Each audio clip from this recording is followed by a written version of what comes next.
What a nice looking group. All Hoosiers too. I consider myself an honorary Hoosier now, or maybe I've earned my stripes. I've lived in the state for 12 years now. The John Birch Society assigned me to be the coordinator for Indiana back in 2000. We moved here between Christmas of 2000 and New Year's of 2001 and started our work. And in my 12 years on staff, I've done a lot of other things, but I'm back home now as a state coordinator. I also have Illinois and Kentucky, so I get to talk a lot about this issue. Some of the things we've already been touched on, we're going to run into some of these people and some of these folks again. A little bit personally on me, I spent 25 years in the United States Air Force. During that time, 17 of those years, I was a member of the John Birch Society. I retired in 1985. I was a chapter leader 3 times, 3 different places in the country, and the last time where I was a chapter leader of the John Birch Society chapter, headquarters asked me to come on staff, and so we left Ohio and came here. So here we are. Agenda 21. What we want to talk about tonight are things about controlling people. One of my pet peeves is daylight savings time. I do not like someone telling me I've got to put my clock ahead. When I first moved here, it was Eastern time. And I think we had 3 or 4 time zones I had to work in. I think I was late for only 2 appointments in 4 years. I lived in Arizona. They turned their back on, and they still do, turn their back on daylight savings. But the thing is, it's the government telling me what to do. And I just always get my back up on that. Also here in Wells County, recently I believe you had a final meeting with the county commissioners had a final or 3rd meeting on the wind farm. And I think they passed it. Well, there's more to the wind farm than just the wind farms. This is what we're going to talk about. We're going to talk about things behind the scenes, people behind the scenes, and also a solution. If you want to do the hard work, we're going to offer a solution that a well-organized group can do. And even if these things have passed in your county, it can still be pushed back by a lot of hard work. So, Agenda 21. Can I have the next slide, please? Can you all see that? We need to turn the lights down or anything? Everybody see it okay? We need some lights down. Can we up here in the front, please? Thank you. Okay. These are Spanish and Indian soldiers from in the United Nations, and they're somewhere overseas marching in their formation. And we would not expect to see the UN come into our towns or our cities to dictate to us what we're going to do with our power supplies and what we're going to use for power and what time we're going to turn our lights on or off, the size of our toilets and all this other stuff. So what they do is they do it a little bit differently, and we're going to get into this on how we're still getting pushed by the UN with the approval of people in our own government, but it's still a UN plan. Next slide. This is the beast on the East River, as they call it, the UN building. The property was donated to the United Nations by the Rockefeller brothers in the Rockefeller Fund many years ago. And we're going to talk about him later on. And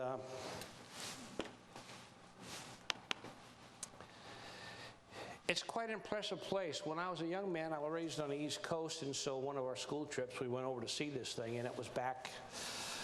I'm so old, it was back during the Khrushchev era, okay? If any of you can remember Khrushchev as a leader of the Soviet Union and international communism. Don't raise your hand because we don't want to tell anybody, okay? Next slide. But some of the things that are remarkable about the United Nations is that a lot of its planks and its business come out of the Communist Manifesto. Like the abolition of private property and the application of all rents to land to public purposes, eminent domain. We already have a heavily graduated income tax, abolition of all property rights, and centralization of credit in the hands of the state. That's a Ron Paul thing. That's called End the Fed, but we won't be talking about that tonight, okay? Next slide, please.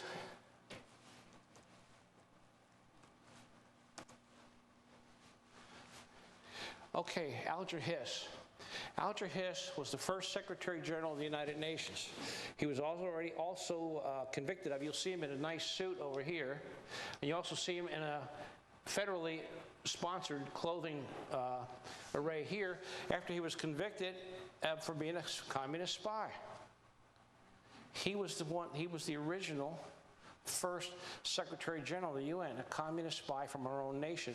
And of course, if you read the book Witness by Whittaker Chambers, it tells a lot about what was going on. And if you read anything about McCarthy and the Army and McCarthy issues and stuff, all this stuff comes out. It was all during the early 50s coming out. Next slide. But here's what it's the verses. First is the United Nations Charter and the Constitution of the United States. Let me bring something up here and I'll want to read to you what it is.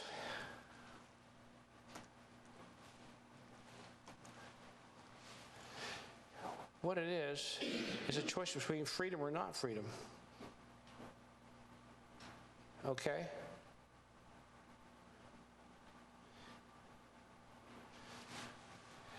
The Constitution of the United States guarantees our rights from where? Our rights come from God, and the only business of government is, this is a paraphrase of the whole document and the Declaration of Independence, our rights come from God, and the only business of government is to protect those God-given rights, not to tell us what to do. Any government that can tell you, like you have to turn your clock ahead an hour, can also take that hour back away from you later on, or vice versa, or whatever. The Charter of the United Nations is always touted as comparable to the U.S. Constitution, but what it really says is you have certain rights as provided by law, or except as provided by law. And who gives the law? The Politburo, or the UN, or whatever like that. Next slide. Here's some more of our friends in the United Nations. These are Belgian troops. There's a young man there from Somalia, and these guys are torturing this kid. He's probably in his early teens. This is a picture from our magazine, The New American, and we got that from somewhere else, AP probably. But eventually this young fellow was tortured so much he passed away. But this is the kind of good things we get from our friends in the UN.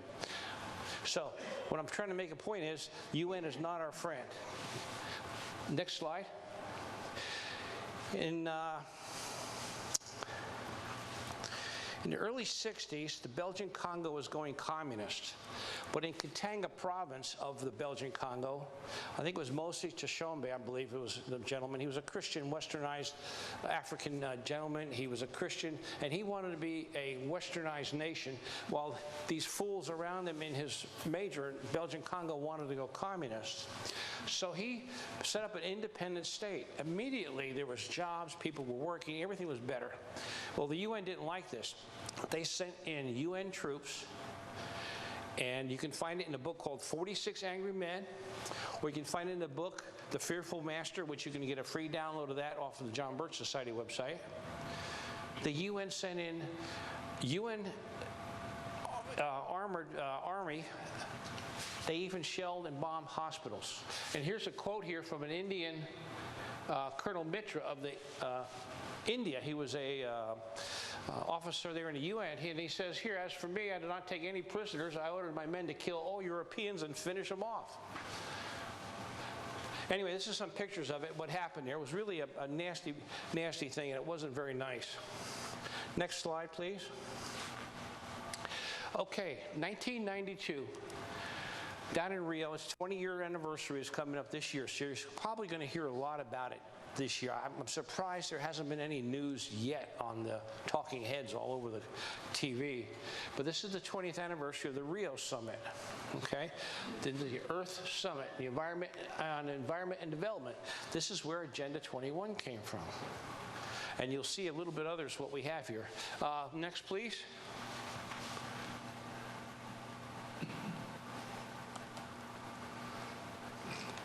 I'm trying to catch up to here with my cheat sheet.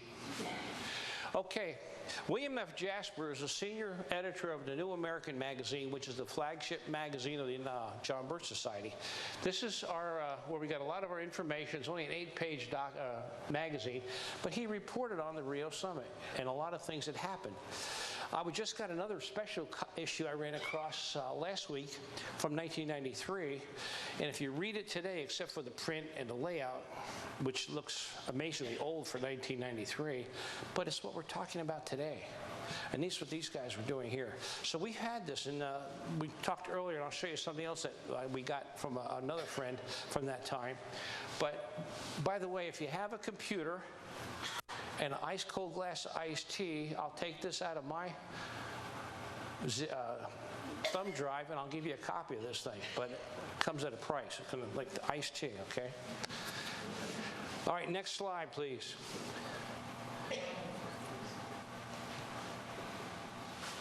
Okay, Convention on Climate Change.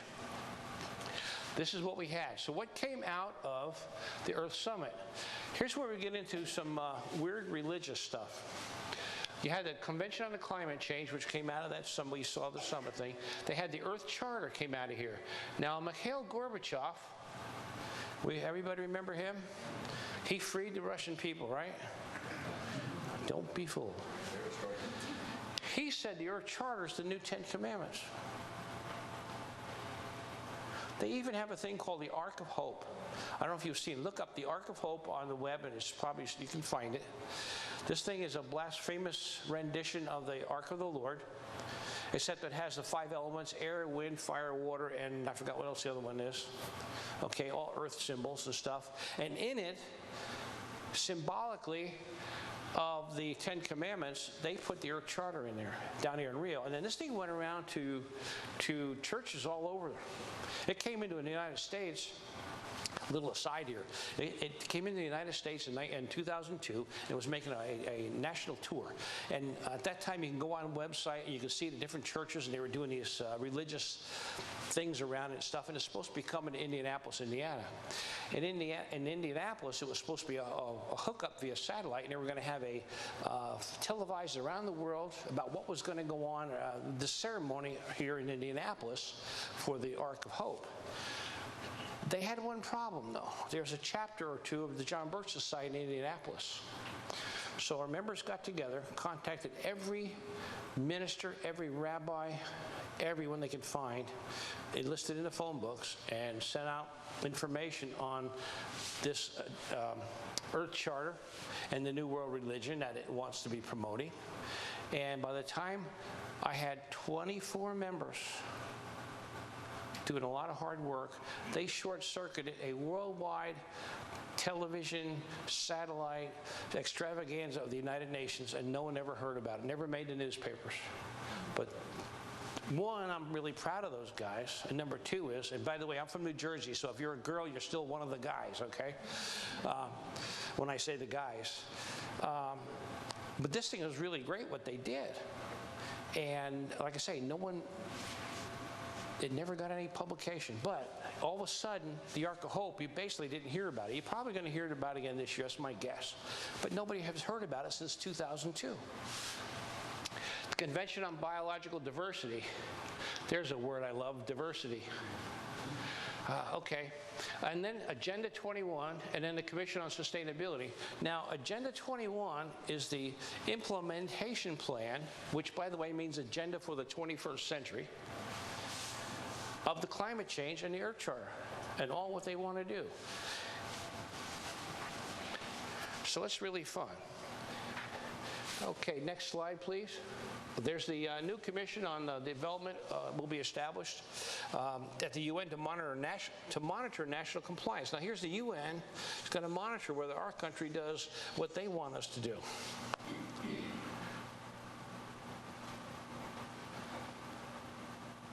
Next slide, please. Can you read that? Well, I'll tell you what the small print says, and we didn't do this on purpose, but I don't know how to type bigger and keep the slides good.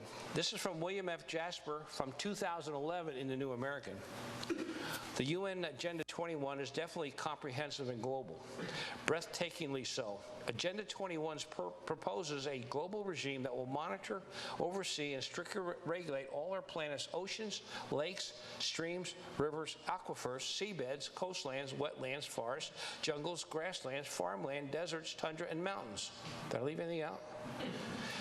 It even has a whole section on regulating and protecting the atmosphere.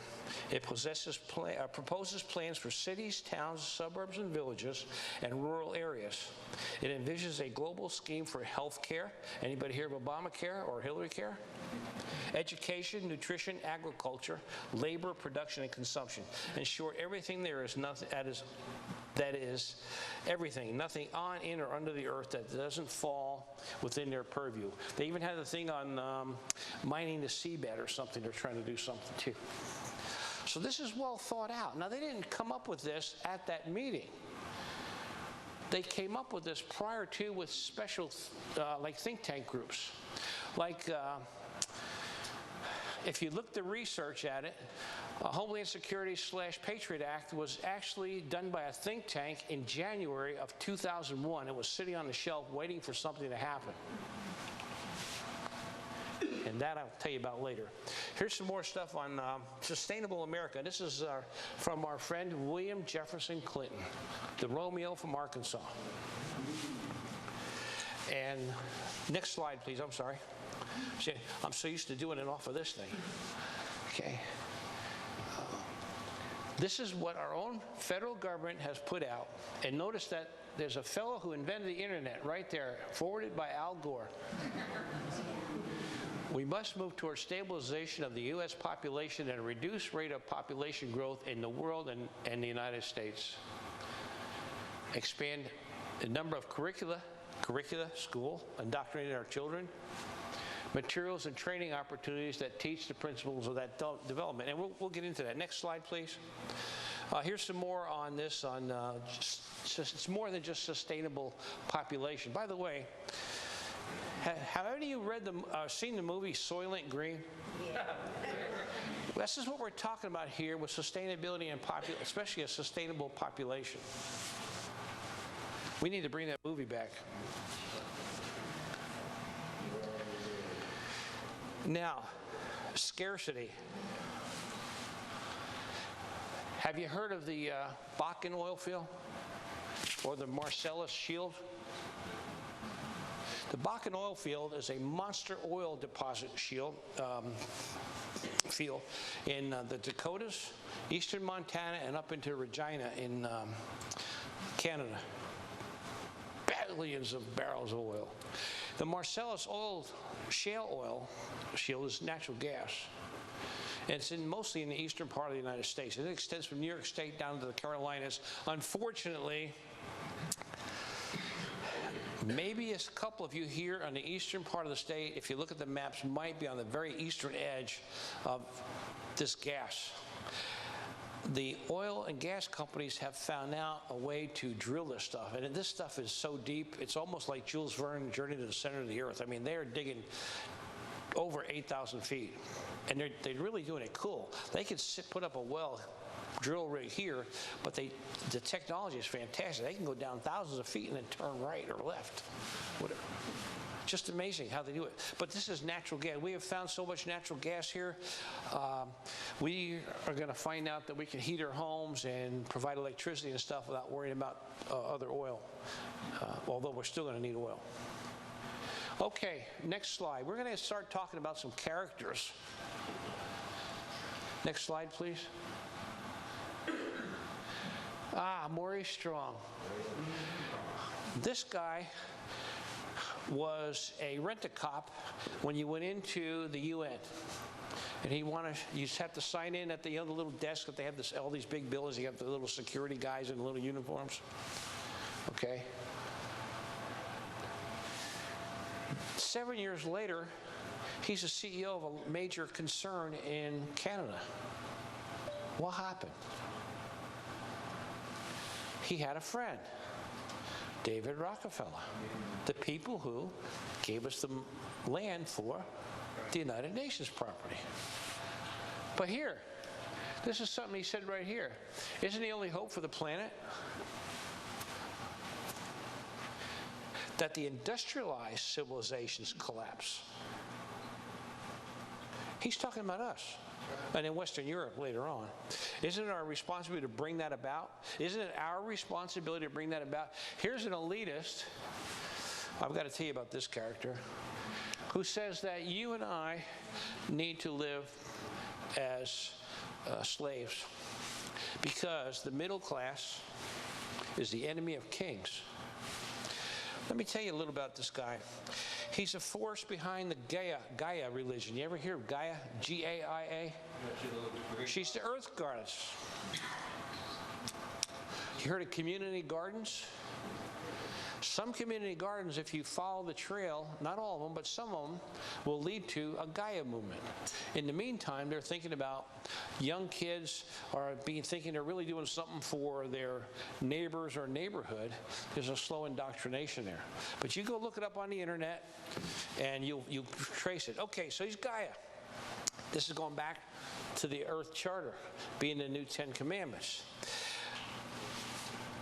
Strong has a 63,000 or larger acre ranch called Baca Grande in Colorado. There he built a temple to a Babylonian sun god. Who that is, I don't know. He's also a director of the Temple of Understanding in New York City. The Temple of Understanding in New York City is the Church of St. John the Divine, which is a Unitarian Universalist church in New York City, notorious for its leftist activity and leftist members for years. Well, Mr. Strong and the guy who invented the internet, they were preaching a sermon there one Sunday, I guess, and the congregants are coming up to the altar, don't laugh now, with bowls of compost and earthworms. I don't know I never got more of that report, but this is what's been reported, what's going on there. So they must have something to do, it has to do with earth worship, we know that. He's got some other things he said. Next slide, please. Did we skip one? Next slide. Okay, I think we did. Let me show you something about Maurice Strong. He also said current lifestyles and consumption patterns of the affluent middle class, you are bad people. Bad, bad people. You have too much high meat intake. You use fossil fuels. You have appliances. You work at work and at home, you have air conditioning. Tisk, tisk, tisk. And our suburban housing is not sustainable. Well, down in Henryville, of course, we know that suburban housing is not sustainable. That's a different story. But this is the kind of thing that this guy is talking about.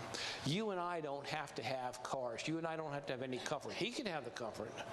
But we're going to be the little ants serving the queen bee over here, so to speak, or mixing my metaphors, the worker bees. Okay, next slide is a guy, go back to Gorbachev. Remember I said about Gorbachev being a great person and all this other stuff? He's got the Green Cross. He's got an office at the Presidio, the old army base there in San Francisco. And he's the guy who said that the Earth Charter is going to be the new 10 Commandments. Here's what he says. I'm a communist, a convinced communist, and for that maybe some people may think that's a fantasy. But that is my main goal. He's never quit being a communist, and a communist always has one goal. No God, no freedom. That's right. That's right. Next slide, please. Now, these guys know each other. They're buddies. Here they are 5 years later at Rio Plus 5, which is 1997, and they're conferring about some stuff. Just want to let you know that they do know each other. Next slide. Now, a diapered swami. How many of you guys remembered? How many you guys remember the old cartoons with Warner Brothers and stuff? Maybe of a caricature of Mahatma Gandhi, or they have a little skinny guy with a diaper and he'd have a flute and maybe a little snake coming out of the basket in the cartoons. Diapered swamis. Okay, we all know the man on the left. Boy, that can be more appropriate, could it? Where's my super mouse? Come here, you. There he is. He invented the internet. He wrote a book called Earth in a Balance, which proved to be a real false thing, and he got really put down on it. So what he's done is he's retrenched, and he's got a thing called the Climate Reality Project. And it's down in Tennessee, and in our state, In our state, there's, I think, 8 people who have gone down there to be certified to come into your meetings or to junior colleges and talk about how bad the climate is, how we're going to lose the polar ice caps, the water's going to rise, we're going to lose the seashore, all the stuff that Gore preaches under this Climate Reality Project. Okay?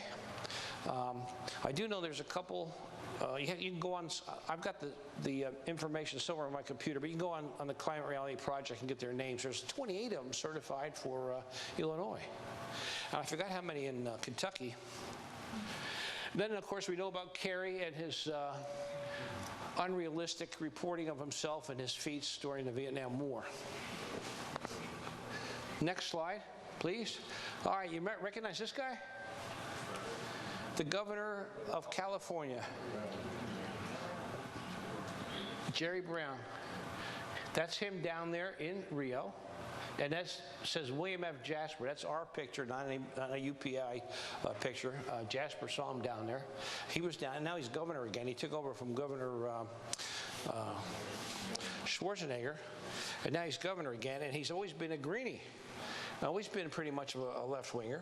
Next slide, please. This is Zbigniew Brzezinski, the founder of the Trilateral Commission, which is a subset of the Council on Foreign Relations, which is another day's work to talk about. But he said we cannot leap into world government in one quick step. Ooh, I thought we were talking about saving the planet. He slipped a little bit. A lot of these guys are slipping. Next slide, please. Okay. This is our man. That's David Rockefeller, emeritus leader of the Council on Foreign Relations. And this is a quote from his own biography, which really tickled the John Birch Society, because we've been talking about this guy for a long time, and then after all the trouble we've had, he says these guys were right. Okay, it says for more than a century, ideological extremists at either end of the political spectrum have seized upon well-publicized incidents to attack the Rockefeller family for the inordinate influence they claim we wield over American political and economic institutions. Some even believe we are part of a secret cabal working against the best interests of the United States and characterizing my family and me as internationalists. Yes, we are. And of conspiring with others around the world to build a more integrated global political and economic structure. Integrated, isn't that such a nice word here? And one world, if you will. He said, if that's the charge, I stand guilty and I'm proud of it. Wow. Well, thank you, Mr. Rockefeller. You just verified the John Birch Society and anyone else who sided with us on the issues of what kind of a person and the organization you belong to. This guy's been really deep in the Council on Foreign Relations. We showed you some other people that were part of it. Strong, Gorbachev, at least he's related to it, whether he's a member or not, and of course Brzezinski's part of the CFR and the Trilateral Commission. And like a corporate thing, they do interlock on some of these things. Next slide, please. Okay, so there was a little problem with the Agenda 21 and the U.S. government, especially the Senate, going along with some of this stuff at the time. So the next thing was the Kyoto Protocols, which is another way to push this stuff, but not coming directly at you. Now it's going to be something that we just got together with over in Japan, and we decided we'd do it. And of course, the United States Senate said no. The Protocols is an international agreement linked to the United Nations Framework Convention on Climate Change. The major feature of the protocol is it sets binding targets for 37 industrialized countries and the European community. 37 industrialized countries and the European community. I'm trying to find all these other 37. I know we're one of them, so I need to find 36 more countries. Okay, for reducing greenhouse gases, that's GHG. If anytime you see GHG in caps, greenhouse gas. these amount to an average of 5% against 1990 levels over a 5-year period from 2008 to 2012. So here we are. They want to have another, they put us on there for 212. By the way, you're going to hear something on Agenda 20, the Rio Plus 20. They're going to be talking about 2015, 2025, and I think maybe 2018 are some step points for them. We'll be getting that probably during the summer, whatever they're going to come up with. Next slide, please. Okay, Agenda 21. This used to be hard to get. You couldn't get the darn thing. But a guy named David Sitars, who was well, let's say he votes Democrat, if nothing else. Okay, he's a socialist of sorts. I think he worked with Clinton. He wrote this, and the UN authorized this version of Agenda 21. And that's when we finally were able to get our people were able to get their hands on this thing and read what it said. Now you can go to the UN website, and for $20 you can send them your money and help out the UN, because you know they're always broke, and buy your own copy from the UN. Again, another bribe. Coca-Cola this time. I've got both of these things in my little hard drive here, so you know, it's a lot cheap. I'm easy on this stuff, okay? But anyway, if you want it, I've got it. You can have your own copy of it, which is always good. Like, where are you getting this information from? Well, here it came from. Next slide, please. Oh, this is William F. Jasper. Next one. Aha! Someone mentioned a senator from Indiana earlier. Do you know he was the champion of this thing? The Law of the Sea Treaty. You'll find the Law of the Sea Treaty in chapters, let me get this right, section 2 or 3, chapters 17 and 18 of the Agenda 21. Let me give it to you real simple. If this thing is implemented to its fullest, you have some property out here. You have a low spot that fills up with water, and it'll drain maybe into the local creek. And the creek will go into, what do we have up here, the St. Mary's River? Wabash. Oh, well, that's right, I forgot it makes a left turn. I can't believe it. Should be making a right turn, but that's okay. Okay, so it goes into Wabash, goes all the way down to Evansville, goes into the Ohio, goes down into the Gulf, and goes out into the Atlantic, or after it gets out of the Mississippi. If you are doing something on your property that's not in compliance with this thing here, the Law of the Sea Treaty, if it's fully implemented, the United Nations can come up and dictate to what you are doing, maybe through an agency or something, what you're doing on your property, or restrict your property use, or whatever you're doing on it, because you're contaminating the seabed and the water. And the water belongs to everybody, according to them. Now, it sounds very extreme and very futuristic and science fiction, but this is what the bottom line is. Everything that they do is benign till it's time to step on you. Think about what Hitler did. It wasn't Hitler who put in gun control, it was the previous government. He just exercised what was already put in place, for one thing. So the Law of the Sea Treaty, it's not a good thing. And it's also part of Agenda 21 without specifically saying it's part of Agenda 21. Look in the, again, that's the implementation of those 2 chapters of Agenda 21 right there, or part of it. And this covers all waters. Remember we talked about that earlier? Okay, next please. Sustainable development. Okay, this is going back to Maury Strong again. I always like to reiterate this. I want to make sure everybody sees that these guys are not our friends. I'm talking about how bad we are, because after the meeting tonight, I'm going to find a hamburger on my way back to Indianapolis. So I'm going to have a high meat intake. I'm going to use fossil fuels, because I'll be driving the old Cadillac home. For appliances, well, the heater won't be on, so we got fans on. And my housing is not sustainable. Well, it's all according if you've painted it or not lately, whether it's sustainable, okay? But it's all up to us. What do you mean it's not sustainable? Watch those words. There's a lot of key words that these guys, especially when you get to ICLEI and these other things, this is a subset, and that's how you're getting these windmills. This is ICLEI thing, and we'll get into that. But there's key words. Stakeholders. Green space. Green power, green ecology, wind power, solar power, sustainability, and I'll think of some more when we come up with. There's so many of them, but these are the trip words. Next slide, please. Aha! Do you remember watching, was it SeaWorld or what was it? Remember when I was a kid, when we all used to watch Jacques Cousteau, and we had a great show. There's a problem with Jacques Cousteau. World War II hero, I believe, I don't know if he was in the regular French army or if he was in the underground, but he drove the Nazis crazy during the war. He did some very brave things. And then he got into the sea thing, and he invented a lot of good things for underwater work and stuff. But look what this man is saying. He's saying, one American tires the earth more than 20 Bangladeshis. I don't know about that. World population must be stabilized, and to do that we must eliminate 350,000 people a day. Well, I've got a problem with that. Calypso here, Calypso Louis, or whatever you want to call him, if you are so strongly feeling about that, lead by example. But he wouldn't do it. An American child, all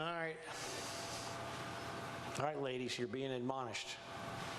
An American-born child environmentally is too expensive to maintain to his or her adult in a world economy.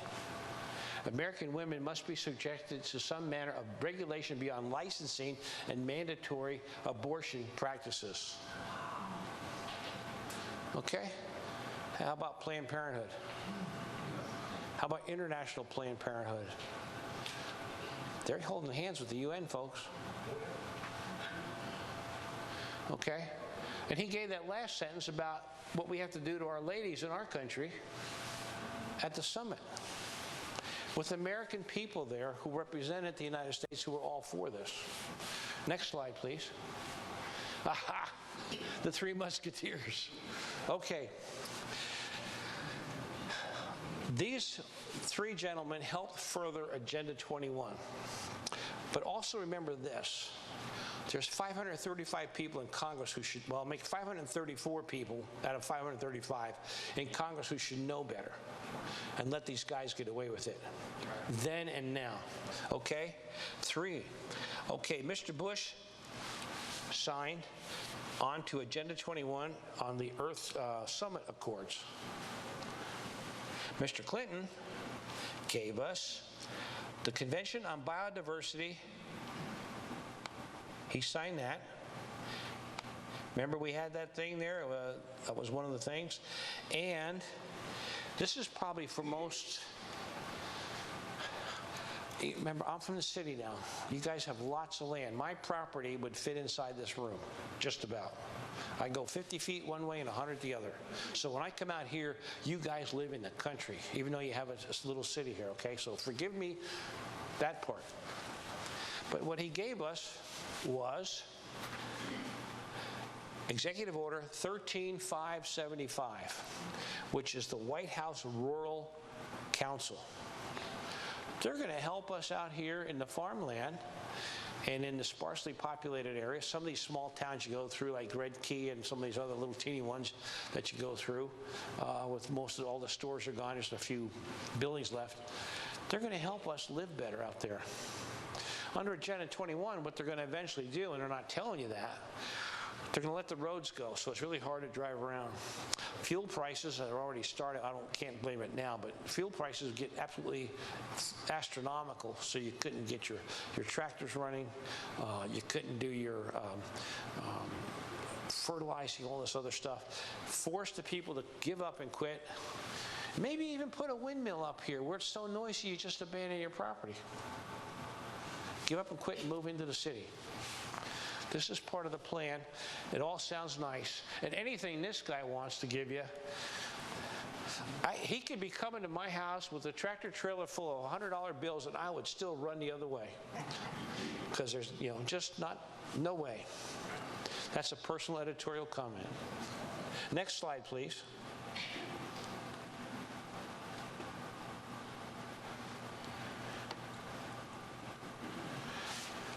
Oh, J. Gary Lawrence. He worked for Bill Clinton. He said participating in a UN-advocated planning process would very likely bring about many conspiracy-fixated groups. Ooh, horns. Ooh, horns. Okay. And individuals in our society, this segment of our society who fear one world government and a UN invasion of the United States through which our individual freedom would be stripped away, would actively work to defeat any elected official who joined the conspiracy. Well, I don't know. He's got some things right. So let's call our process something else, such as comprehensive planning, growth management, or smart growth. There's a couple more trip words for you. Okay? That's why we have green this, green that, stakeholders, and all these other things. Next slide, please. Okay, Agenda 21 is a globalist attempt to impose UN environmental regulations aimed at controlling your local city and town through the International Council for Local Environment Initiatives. Aha, we're finally getting the ICLEI. I know you've heard about it. We're finally getting there. Created in '91, which already includes hundreds of members in towns in the United States and around the world. There's 562. Make it about 560 or 558 now. There's 4 in our state. We were not going to, Muncie, Carmel, you know, where all the new folks live up there in northern or central Hamilton County. Bloomington, which has the Kinsey Institute, along with the IU. And recently, several years ago, they spent about $3 or $5 million to redecorate and rehab the institute, by the way. And of course, the ever-loving South Bend, Indiana. Now, Fort Wayne used to be officially on the site. All of a sudden, they disappeared. And there was a little activity by a couple of Berkshires passing out. You've seen the little pamphlets that we're selling, those little $5 for $1 pamphlets that are on the table there. They were passed out to all the county commissioners in Fort Wayne, and next thing you know, we couldn't find them on the website. That doesn't mean they're not there. The same thing with here, with Wells County. I know you've got the problem with the windmills. They may or may not be, they're not on the list, but what they're doing is somehow, some way, it's tied in. Exactly, I can't prove it, but you know, we just know from what we see. And these guys may have never heard of it, just don't know, till you follow the money trail. Next slide. Aha! Okay, we're going to talk technology now. Can you see that old car up there? That's a 1904 German-made vehicle with battery powered. It's the Prius prototype. It's the Herr Prius, okay?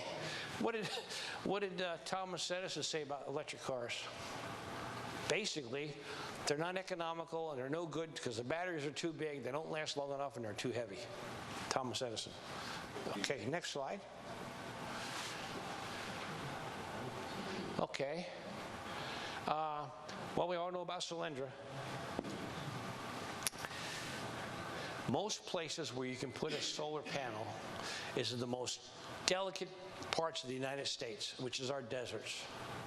You can go to our deserts and drive across there and come back in a few years, and mostly if the sand hasn't blown away, you'll find where your truck drove.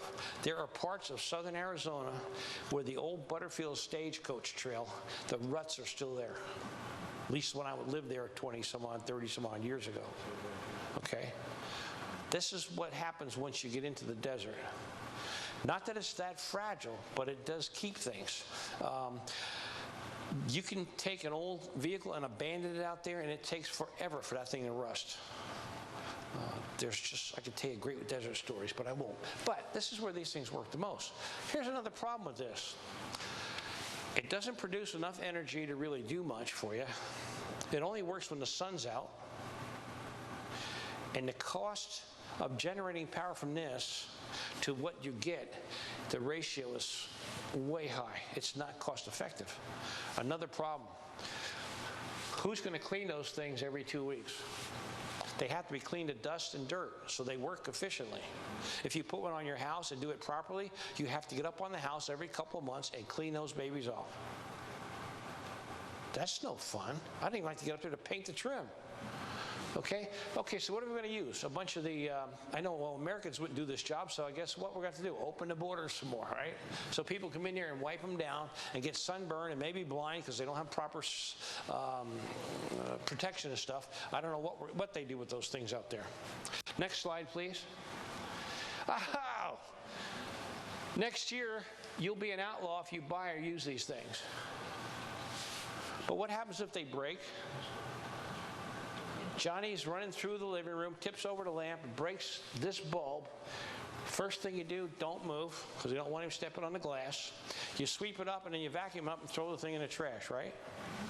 Now, we're going to go to Nancy Pelosi's favorite, which, by the way, was approved by George Bush II, so Pelosi's not the only one who's guilty on this. For a $5 bulb that's got a high toxic content. You break one of these, I'm not going to ask for a show of hands, but how many's got 6 figures to bring a hazmat team in to clean that mess up? Because that's what you're going to have to do. Now, here's a proposition for you no one's thought of yet, but just me and my wacky thinking. If these things are so dangerous, how are they going to control them? Are we going to have to be licensed to have light bulbs? Will there be people, government agents coming in to see, well, you just bought a light bulb. What did you do with the other one? How are they going to track this stuff? How ridiculous is it going to get? No one's thought about that yet. Like Pelosi says, we have to pass the health care bill so we can see what's in it. So why don't we cut your head open to see what's in it? Gee, lady. Next slide, please. Aha! Now, my grandma and my mother were into solar dryers and laundry equipment years ago. Okay? This is pretty much not exactly where I was raised. It was the tenements were my mom and my grandparents, because they came over first. But we had the, behind the lines, and we'd have 3- or 4-story houses, and you'd run out there, and you'd have all that nice solar power. It's not new, except, by the way, in my neighborhood where I live in Hamilton County, I'm not allowed to put those up because they're so icky. Okay? That'll change when things get bad. Next slide, please. Wind power. This looks like an organ pipe or something. Maybe it's a 1st century thing. And Johannes Sebastianus Bacchus or somebody, an old Roman, needed something to play church music on, so somebody built what looks like a pipe organ. You have a windmill, a pump, and the graduated pipes. 1st century A.D. Not before the Common Era. Okay, next one, please. Okay, this is the American Geophysical Union. I'm not sure if that's science or religion. Either way, this is what they do. They try and work, scientists, yeah. But what they're doing is these are scientists who say that the Earth is flat, the Earth is round, and we're going to drown, and it's getting too hot and too cold. Oh, by the way, we've had a warm winter, haven't we? Have you heard much about global warming from the screamers on TV? Climate change. They've been really quiet. Well, they're still screaming. I don't know. You watch a different station I am. But I mean, I've been traveling in Chicago, I've been down to Kentucky, all around the places I go. You don't hear global warming is causing the warm winter. They're just talking about how weird it is. Problem is, I still haven't got a good deal on a snowblower. No one's lowered the prices yet. So, next slide, please. This is from a recent issue of the New American. These are wind farms, and this is out west. There's a lot of problems, and I know you guys, these are near and dear to your hearts, and you probably, each one of you want one in your own backyard. Okay, there's a problem with these things. I don't know if you can see it well, but this one over here, you see that one there? if you look up on the computer here or in the magazine, the whole casing is gone. It's just gone. This one here, look at that oil. That's not a shadow, that's oil there. These things have 400 gallons of lubricant or hydraulic fluid or something in there to keep the gears all working and things. That's just dripping down there. Now this is somewhere out west. In Alameda County, they had to shut these things down because condors and bald eagles were getting just killed by the thousands. In southwest, over in West Virginia, they had to shut down, or they're thinking of shutting down the wind farms down there because the Indiana brown bat is being wiped out by these things. Those rotating blades are doing something to the sonar and also something to some other balance system in the bat, they found out. And these bats are, which is a fairly endangered species. And of course, if we don't have bats, we're going to have a lot of mosquitoes, for one thing. So they're thinking of shutting that down. There's been different places where there's been a lot of a mess going on and nobody's really talking about it. Next slide, please. This is Germany. Remember that 400 gallons of goodies?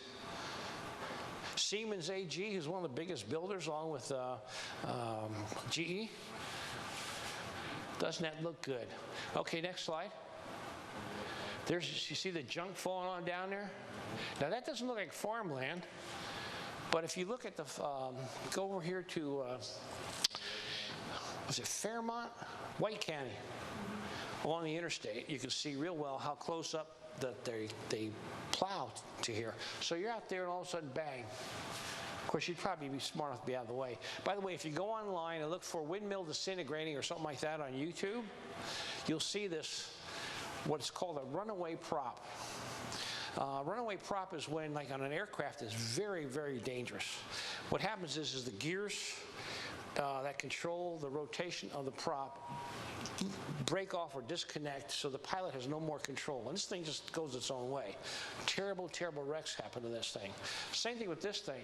Anyway, in the video here, now we're talking about roughly 300 feet tall at the top of the arc, I'm not sure. All of a sudden, the thing snaps in half.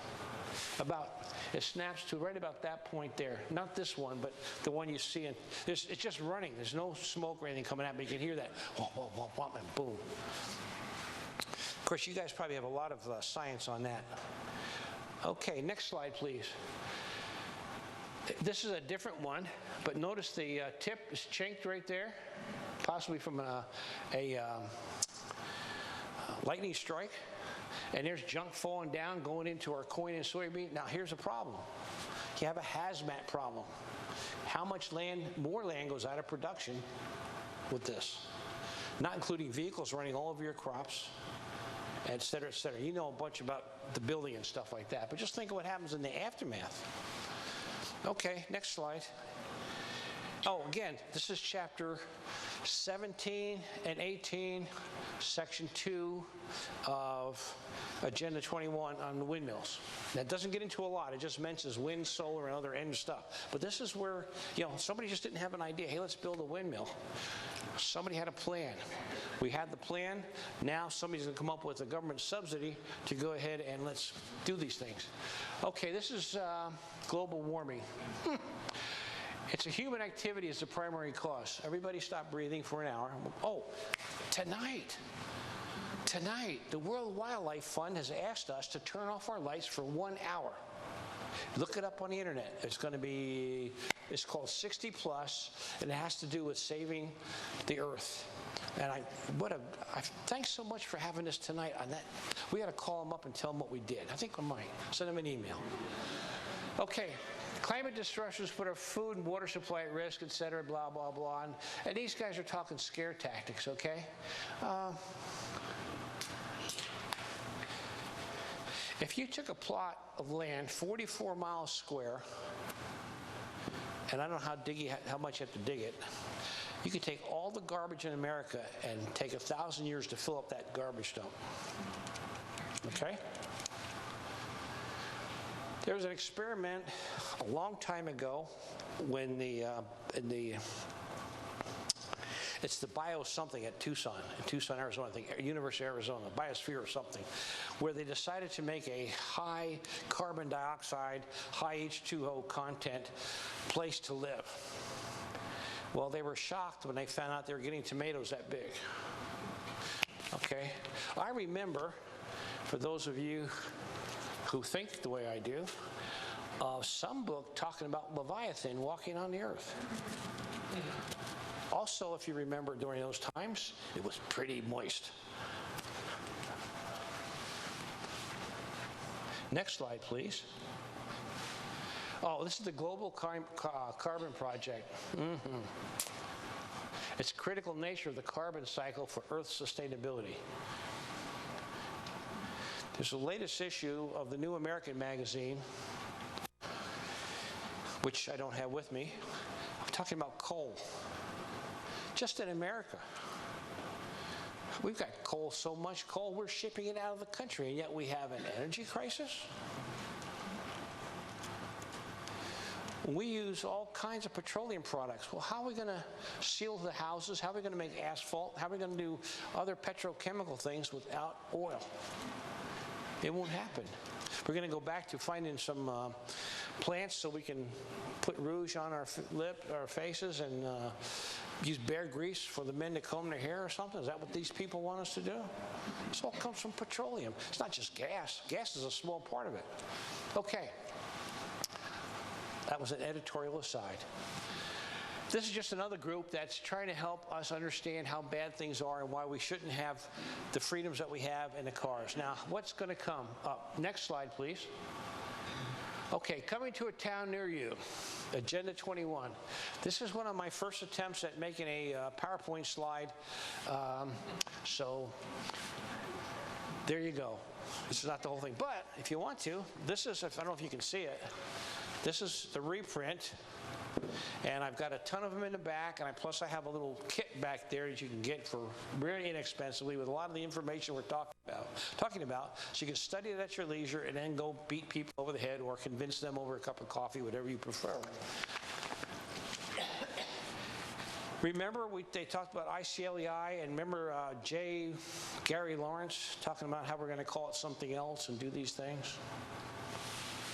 Follow the money trail. Okay? These people will come into town, whether they know what they're doing or not. They just may be some young ideological acolytes from fresh out of college. We understand you want to build new sidewalks. I know you can't afford it, and you don't want to raise taxes because you won't be the mayor of Bluffton anymore. But we can get you a grant to fix the sidewalks down in Main Street. If we do that, we would like you to set aside some green space or start a green initiative. And where's the money come from? Rockefeller Foundation, the United States government, which means you and me, right from here. Or if I was a lady, from my purse. Okay? I haven't even been accused of being a gentleman, so I'm in trouble anyway. So. But these are the things that how they work on us. We need something. And it's happening around the area. We've seen it. I have a member down in east of Louisville who's seen it coming into his town of LaGrange, and he's been working to fight that and convince those people to stop it. They came in with a grant. You need something for your soil and water or something, maybe some drainage pipes or do something on the roads or something. And it's all kind of incentive stuff with the thing tied to it. I should say a string. Next slide, please. Okay, so what they do is they give us the ICLEI, Local Council for Local Initiatives.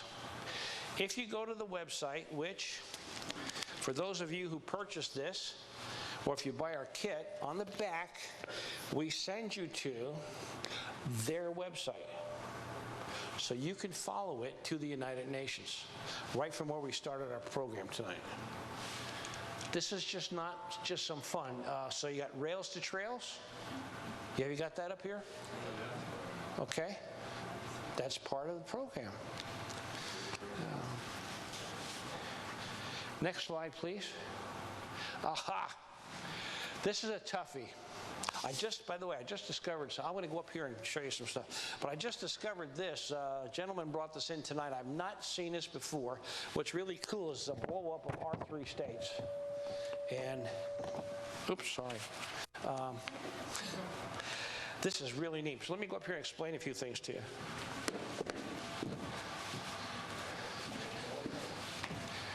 Now down here, can you see my little super laser beam? Okay, down here is this little line. It's in Mexico. It goes from the United States border 100 miles into Mexico. What you can't see is this line also goes 100 miles on the north of the border into the United States. That is called the Border La Paz Sidebar Agreement to the North American Free Trade Agreement. I'm not sure what all that says. I haven't studied that yet, but I do know one thing: it can't be good.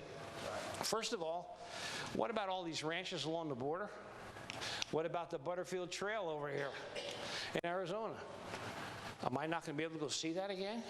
Find buttons from the U.S. cavalry and warheads or arrowheads and stuff from the old battles down there? I'm not allowed to go down in there? What's the deal?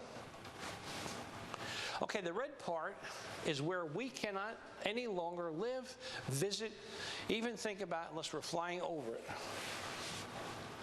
That's all the red part. Right here is a military reservation.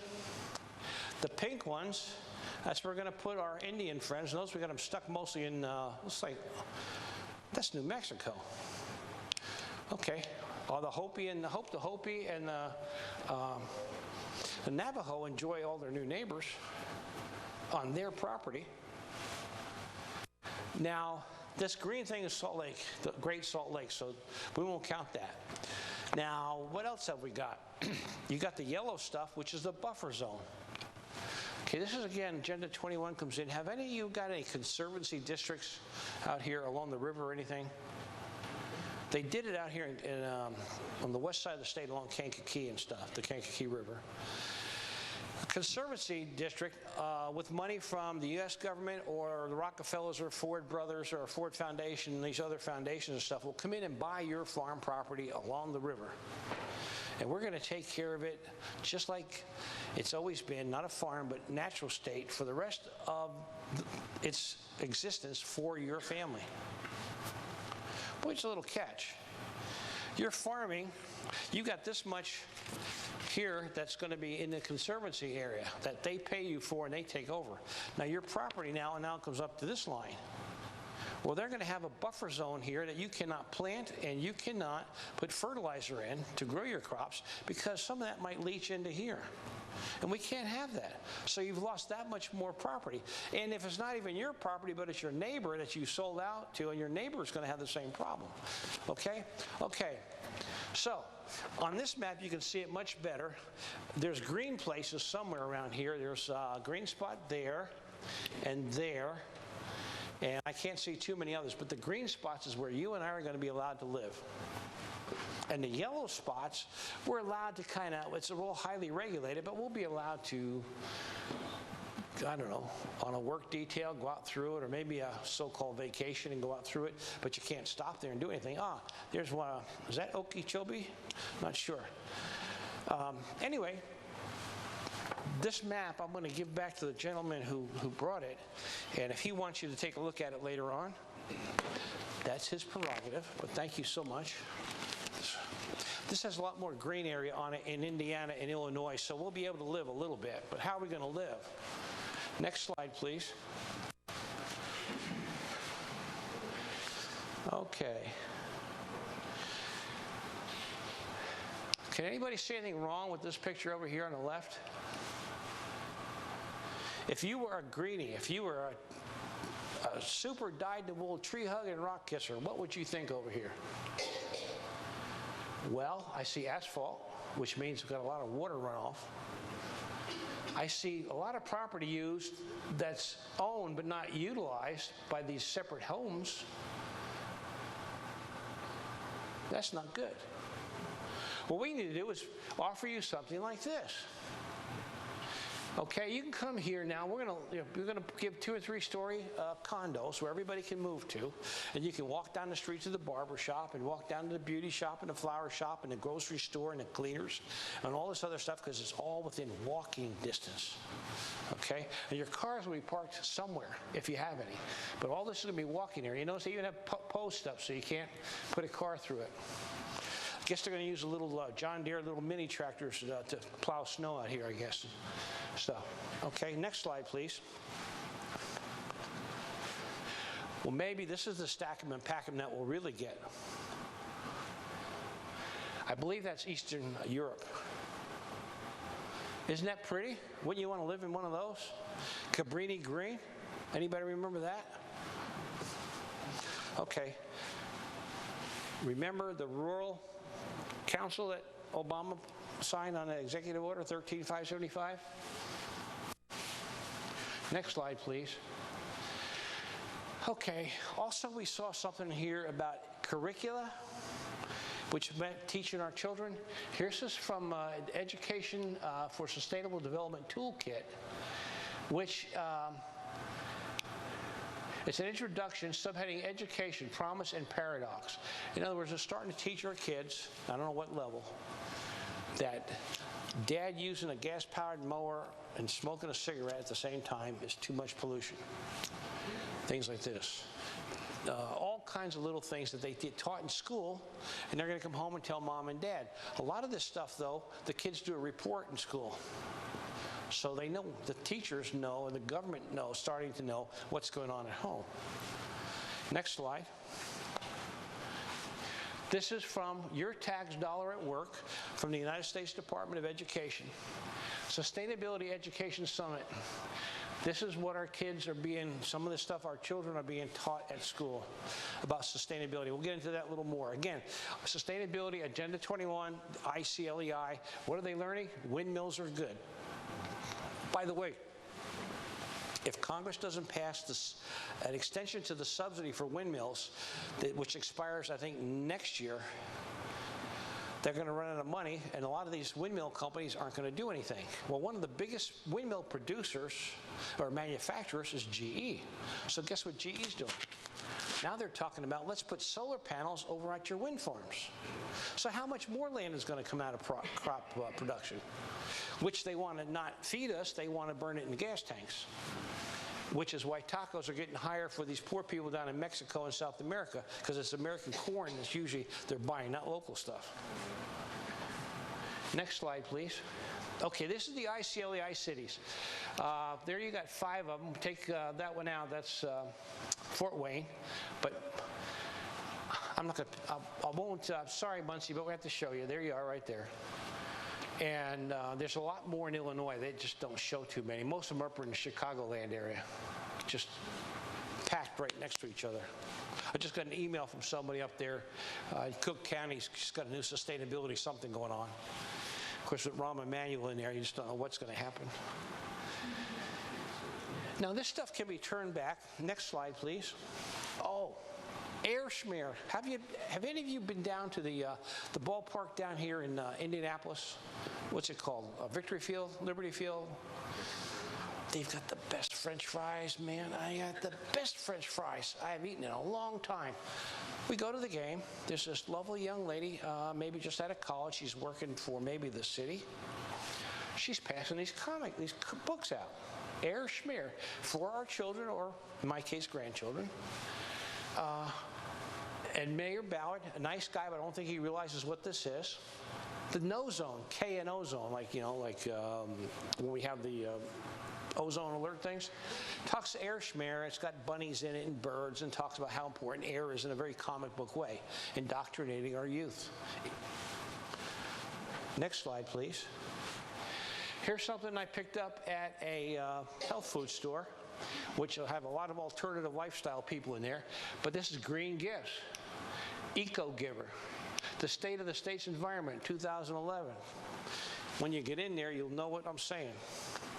Next one, Natural Awakenings is another one I found at one of the alternative food type stores. This also had a lot of stuff on environmental issues and other things that people who would not be part of this group. Next, please. This I took from the Indianapolis Star, some of my rudimentary technology 101, but this is Mayor Ballard, who again is a very nice man. I don't think he realizes what the deal is, but he's doing a PR thing, and here's a kindergarten class, and he's got the Air Schmear book.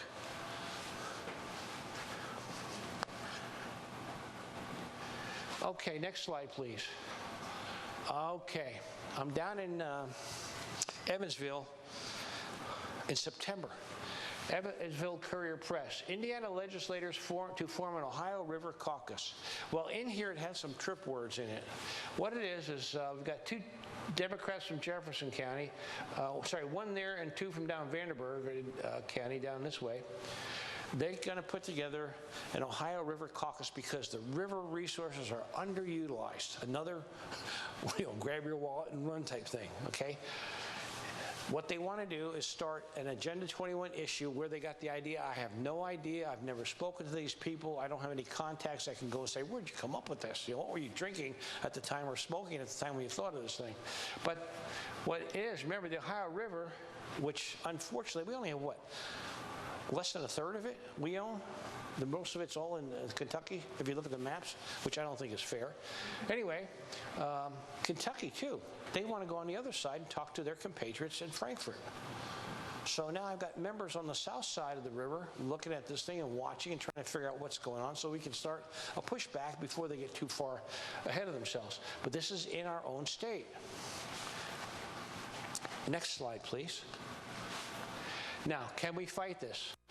When this slide was made, we had 45 cities that had said no to Agenda 21/ICLEI.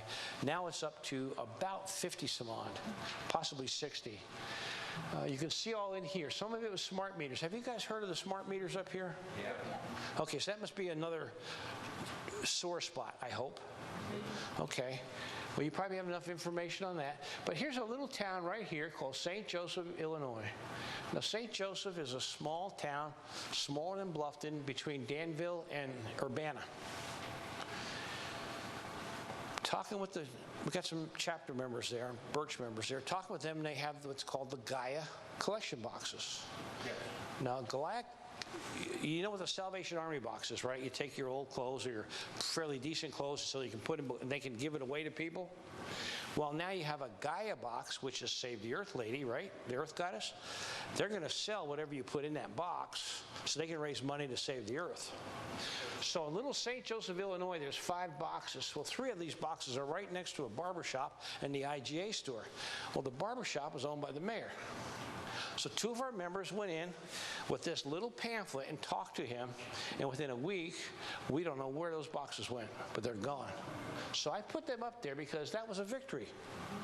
Okay? By the way, if you go to Fort Wayne, you'll find the Gaia boxes. You can go and help the earth by putting your old sneakers and your old overcoats in the Gaia box up in all over Fort Wayne. Now, pardon me? No, they don't. Now, let's see what happened recently. Just yesterday, I think I got an email. College Station, Texas, just got itself out of ICLEI, which is, I think, is a pretty good deal. It's a very liberal area down there. It's near the, not too far, I think, from Austin. I'm not sure where. But we've got that. We've had Oklahoma, of course, has pushed back. Oklahoma's been real good. A lot of people there who know the Constitution in Oklahoma. There's several other places, I'm sorry I can't think of, but within the since I saw you last, 4 cities around the country have pushed this back. So they added up, plus there was like 54 2 weeks ago, now it's I think 58. So that means you can stop the windmills. And this is where I get to be a troublemaker. Next slide, please. What do you want to do? First thing you have to do is decide, do you want to do anything about Agenda 21 and how it may affect any part of what you're doing? Windmills, green space, conservancy districts, restrictions on wood burning, whatever.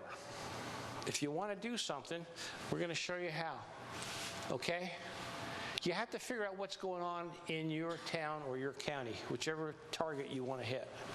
Number two is, remember, most of these folks are your neighbors probably, and they don't have a clue.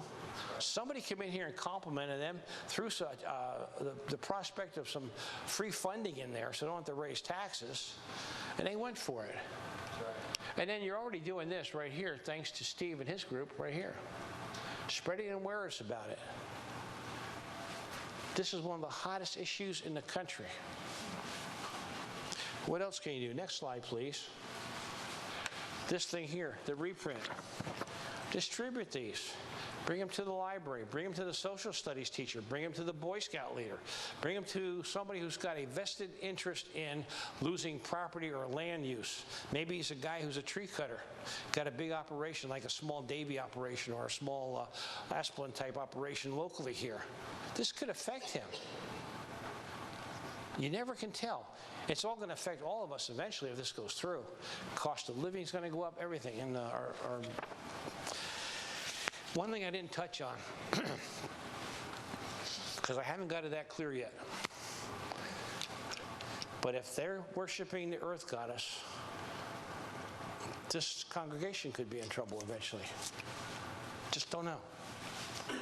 If it's run by the communists or backed by the communists or influenced by the communists, God is not allowed.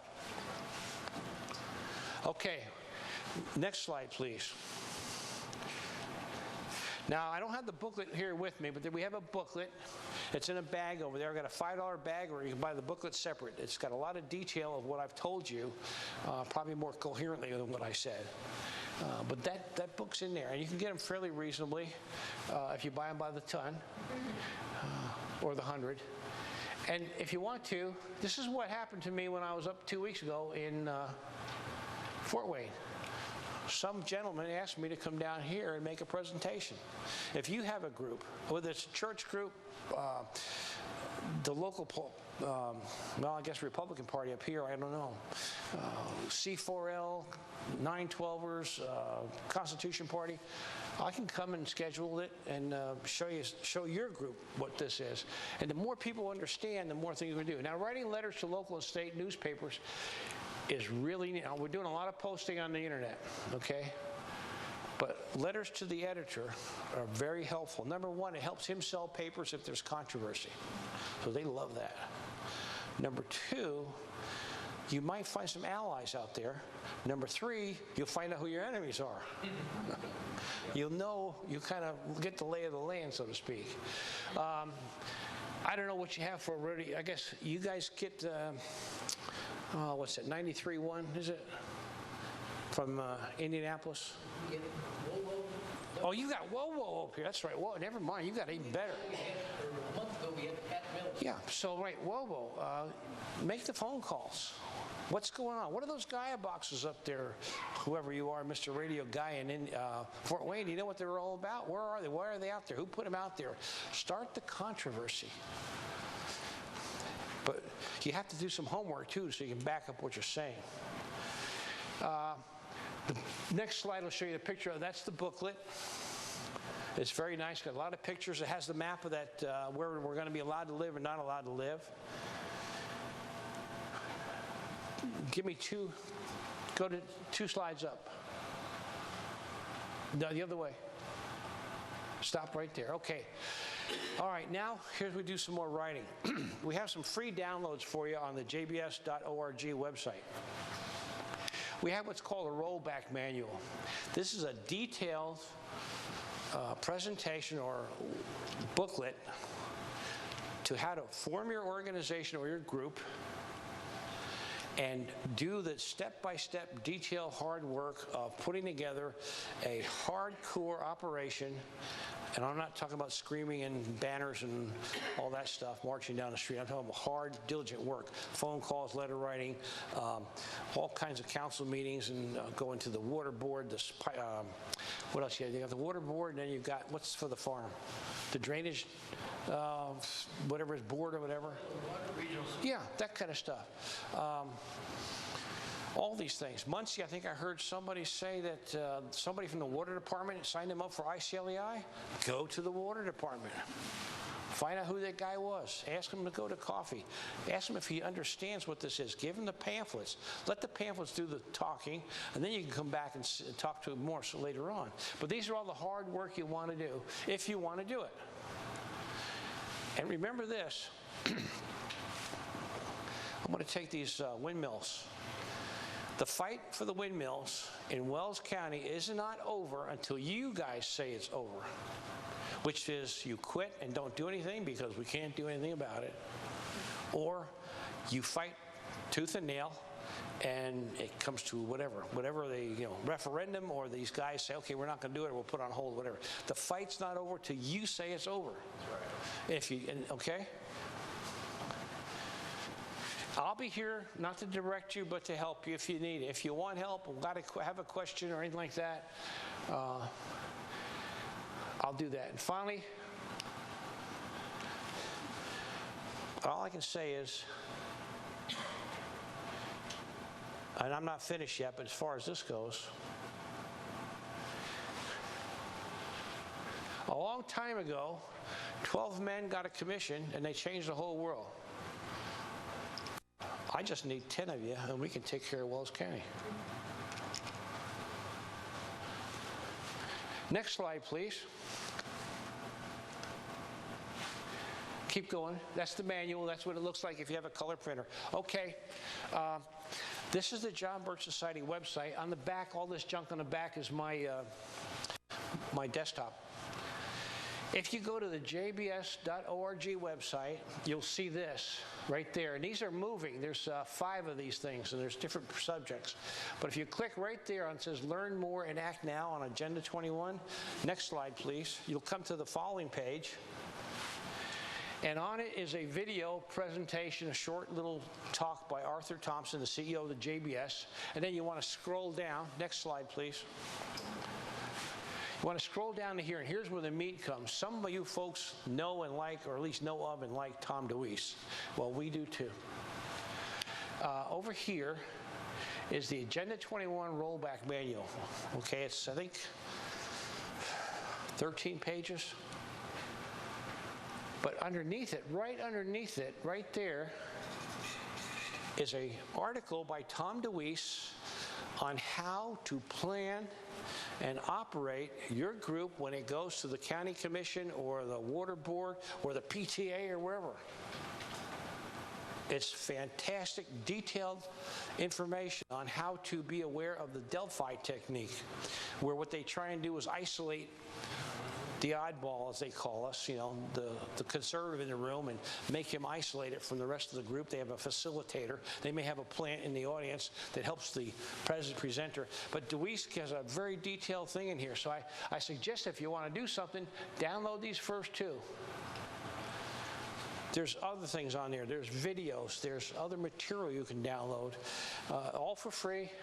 We don't take your name. You're not going to hear from us or anything like that. This is not a fishing expedition. We want friends of ours who feel like we do, who don't want to be members of the society but want to do something. Here it is. Go get them. Okay. Here's another thing you do. Next slide, please. You can start a petition campaign. And I'll show you a petition here in a minute. And by the way, those are downloadable also on that same site underneath a couple sections down from where you download the manual and the thing from Mr. DeWeese. It's a PDF and or a Word document. I personally prefer the Word because, you can change your county or whatever you want with it. You can't edit a PDF unless you have the big expensive Adobe. Again, I'll help you out as best I can. Study and know what you're saying. This is going to lead you down to a lot of trails. This is a tangled web here. A lot of things we talked about, tonight? We talked about our children in school. We talked about our freedom of religion. The only thing we haven't talked about was money, but I haven't got to that. Haven't been able to tie that together. The United States Constitution. So there's a lot of trails. Studying is important. Okay. It's not my show. I'm not going to talk about the last one. Here's the petition. Next. Okay. Petition looks better for real. This is another one of my first, look, Ma, what I did on the computer. Okay. But there's the petition, and it's only got like 5 names. This is a great way to pick a neighborhood, just pick one neighborhood, get 100 of these, and pass these out. The next weekend, because it's getting warmer out, go back with your petition, and they stuck to your clipboard, okay, and ask the folks, did you get a chance to read it? Would you sign our petition? And you'll be surprised the friends you make. And nobody's going to shoot you. One time I went to the door and some guy says, what are you selling? I said, freedom. And that shut him up. Then he wanted to listen to me. So, you don't have to defend yourself. Just tell them what you're doing. Okay, but this is one way you can do it, and you can build more people. Now, here's a key thing. Probably the local politicians, and maybe Lugar and Coates, and who's your rep up here? Is it okay.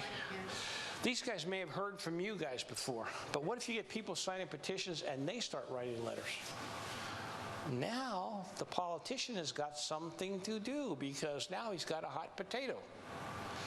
It's the same, it's just that Terzi guy, and just Huffman and Terzi, they're writing like crazy. Well, but all of a sudden it's Smith and Jones and Bukowski and Figowitz and all this stuff. People he never heard of that's in his district. Now he's got something to go on. And I'll tell you what, at the state level, 25 people can really put a lot of pressure on a state rep or state senator. I'm not talking about beating them on the head. The idea is, well, this is wrong. We'd like you to do this. A regular conversation of trying to get them to move, change this thing. Then at the federal level, okay? Because you're closer to home. But they will work also, 25 to 50 people will work pretty well on a U.S. rep. The senator is a different story. Those guys are surrounded by armor. Well, there's some things that you might want to know about. We talked about the Council on Foreign Relations. There's a book back there I've got available for you if you would like to purchase it. This talks about the guys behind the scenes, not exactly about this subject, but at least these are the characters and some of their thinking of why we're in the shape we're in. Here's a real mini primer on the United Nations. Covers a lot of things. Any of you hunt? Gun control? Okay, and finally, then we have time for Q&A. It's 8:30. We'll do a little Q&A and then we'll dismiss. But I've got a sign-up sheet in the back. If any of you want to form a group to do something about this, Mr. H has agreed to have me announce that if you do, it's going to be your group. It's not going to be my group. It's not going to be a John Birch Society group. It's going to be your group. And all I'm going to do is support you if you ask me to. And you're signing the sheet, you're committing to form a group, or at least form your group into an active. We're going to study the rollback manual. We're going to run the plan out of the rollback manual as best we can. And we're going to start pushing back and canceling things. Now, I do know that some places, windmills have been put on hold. And I don't want to get into too much of the politics, but I think in Illinois, the only victory I know of is they've been put on hold in one or two places. Okay? Well, thanks for your great attention. Thanks for all you coming out on this beautiful night. You're gonna come up here with me, and we're gonna do a Q&A. Let's give him a hand. Thank you.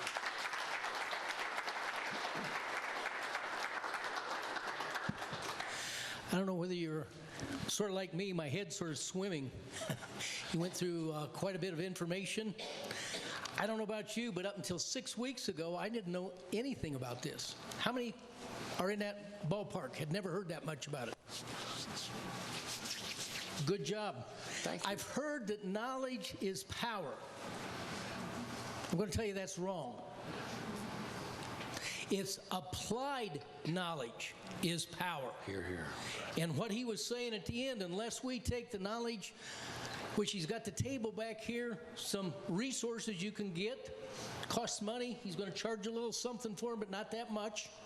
But applied knowledge, take the knowledge, research it yourself. There's where we've gotten lazy as a nation. I'm talking about Steve Huffman. Up till 2.5 years ago, I went about my enterprise and assumed my politician was doing his thing. And we see what we've gotten into. Each one of us, the way the country was set up initially was for people to be knowledgeable, to take an active role, a part. And that's whatever you feel justified in. So we're going to have a question and answer. If some of you are don't have a booming voice, I'll come by and give you the mic. So let's go from there. I have a voice that would peel paint, so I think you can hear me. Can they? All right. I have an article from the Muncie paper. Have several articles from it. And the last one here says, the tornado damage may spell the end of tiny towns. Now, they had to be licking their chops on that one. Now, what will happen to that area? They're talking about not rebuilding because those are such Henryville and Marysville. Yeah. I'm not sure about that, but I do know that Governor Daniels has been for regionalism. Remember the last couple of years, they've been talking about we have too much government in our state, and we got county, and we have district, and we have township and stuff, and they're talking to be more efficient and things. Well, I've been at Berkshire since 1972, so that stuff will key different things to me where it might not. But the first thing I thought of was that map that I showed you.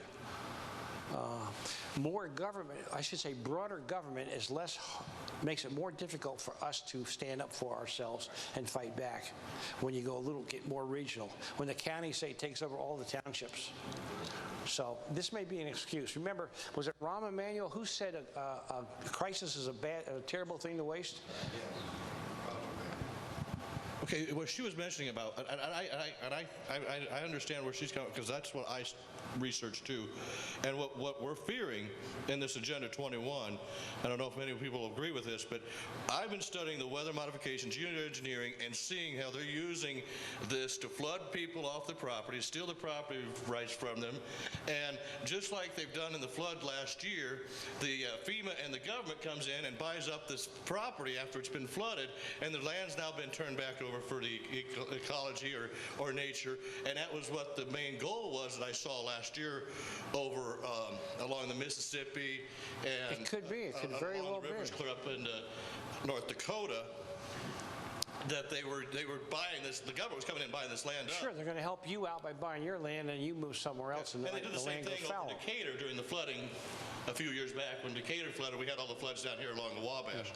And I've got a video on YouTube that was done in 1997.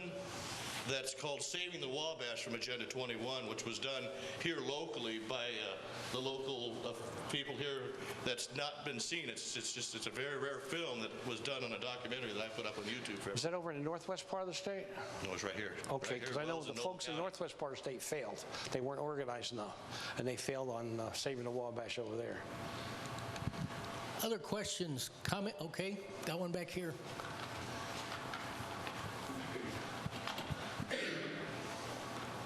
Steve, I don't know if it would be appropriate, but I'm Philip Stoller from the County Council, and the wind farm thing, it's very important. And Apex did get through area plan, but Apex has not been given a tax abatement yet. And if every one of the people in this room would call your council members and say you don't want windmills, don't give them the tax abatement, it could change.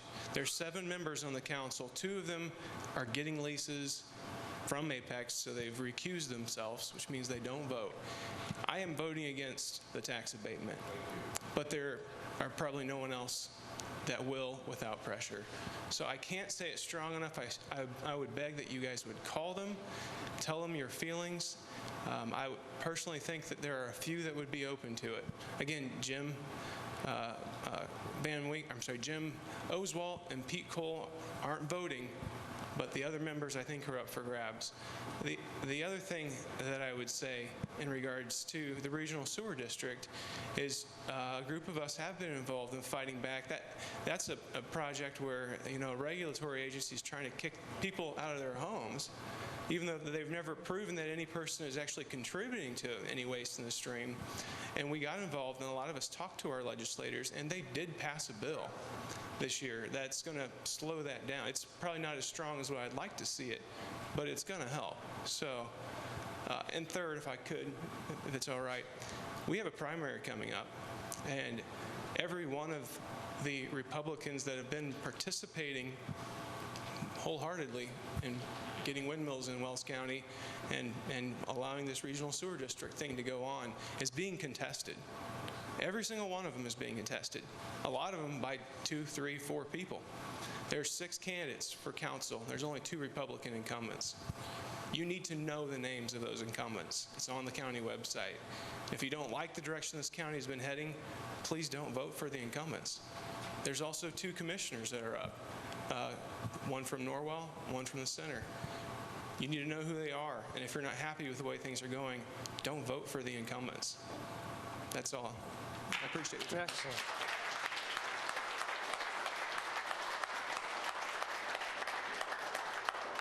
You guys already have a friend.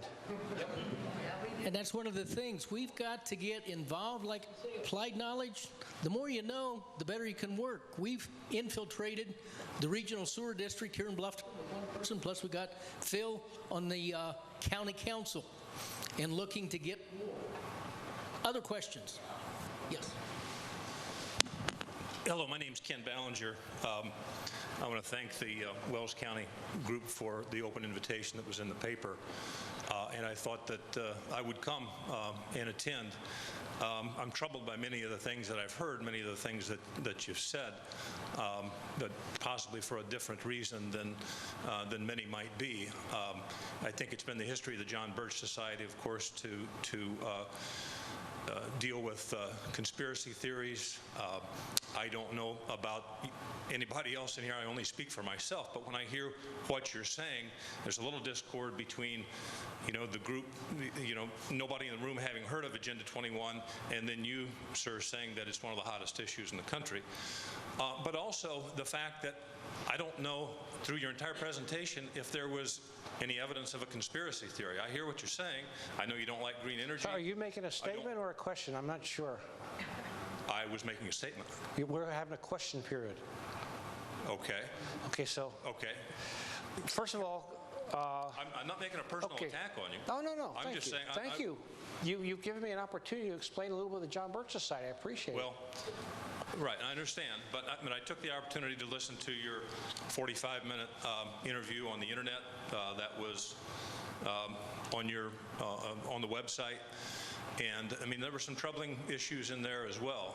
And I have friends on both sides of the windmill issue. I have friends on both sides of the drainage ditch issue. I understand that there are reasonable people on both sides of these things, but it isn't the result of any grand conspiracy that I can see. And I guess that's what I wanted to say. Okay, well, one, I'm not going to. People trying to make reasonable decisions.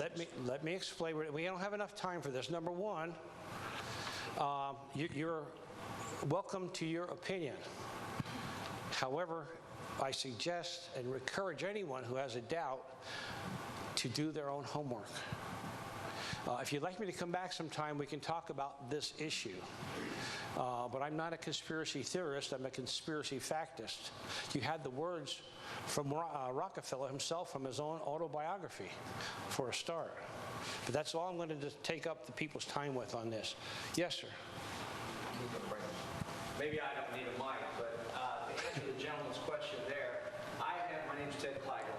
I don't know that do I need this? Anyway, I have been active here in the last couple months on the regional sewer district and also carrying petitions for the wind thing. I confronted our county commissioners about the regional sewer district and the laws, how it came down and all this. And I have a copy of Rule 410 IAC, that's Indiana Administrative Law 6-8.2, that is very, very, very restrictive. Our commissioners just signed this into law a year ago, January 1, 2011. I read to one of the commissioners in here the rules in law right now that they signed on to that I'm sure they didn't even know. But it has to do with the definition of bedroom. You're going to have to, by signed affidavit with the health department, state how many bedrooms you're going to have, and you're not going to allow any more occupancy for sleeping in those bedrooms without without notifying the local health department. And the one commissioner, Kevin Woodward, just said, well, that's ridiculous. That's ridiculous. I agree, that's ridiculous. And I said, yes, but you guys signed it into law, so it's here. You may say you're not going to enforce that now, but like you said, the framework is in place so that in the future when they decide, no, you can't have any more occupancy in your house than what we say you can. It's there. It's in law. So I would say it's not a grand conspiracy in the sense of our local officials know what they're getting into. Exactly. They don't know, but it's there. And I'll quit. It all falls in place. Questions? Okay. Okay. Hi, I'm Darlene, and I know a lot of stuff about the smart meter, but my question is how fast is it moving into this country? I understand that the smart meter will be attached to our home. It'll be in place of the water, the gas, the electricity. And it can not only tell, like if you have a microwave, it can tell you, the city or the government, what appliances you have, how much you use them, how much electricity you use, and they will allot you so much. And from what I understand, they'll just turn it off if they think you've used too much. So that's why they call it a smart meter, because it knows everything that's going on in your house. Okay, what So I understand, we don't want it. what I understand about smart meters is the smart meter in particular is the electric meter. It's a 2-watt transmitter. So right there, we don't know what it's going to do to us, where the meter is stuck to your house and that transmitter is constantly going through your radiation. But the smart meter will be able to eventually tell your normal usage. It'll be able to tell roughly you've had company, because all of a sudden your electric usage goes up. Now the other quick read meters, like for the gas and stuff, it's just a little thing, it just reads the meter. It's not like the smart meter. The smart meter, electric smart meter, will even be able to control whether to cause a brownout in your house because of whatever reasons, distributing the load right and stuff. There's a lot on it. On the internet, there's some things on the internet that says things that you can do about smart meters. Right now, I do know that you have a part of Noblesville, Indiana. They're doing an experiment with, I think it's Duke Energy. I don't think it's Vectren. And I'm not sure where else. I think up in the South Bend, Elkhart, Goshen area. I know people are really upset about those up there. Huntington RMC has it. Huntington. Oh, that's right. Huntington RMC. Yes. Thank you. Muncie has a lot of them too. Muncie had them already installed. Well, read what the guy who's supposed to know what he's doing, I don't know who he is, he's from California, but he's got something on the internet that tells you what to do to kind of protect yourself from that. I've got to do that myself. I don't have a smart meter in my house yet, and I would not appreciate one.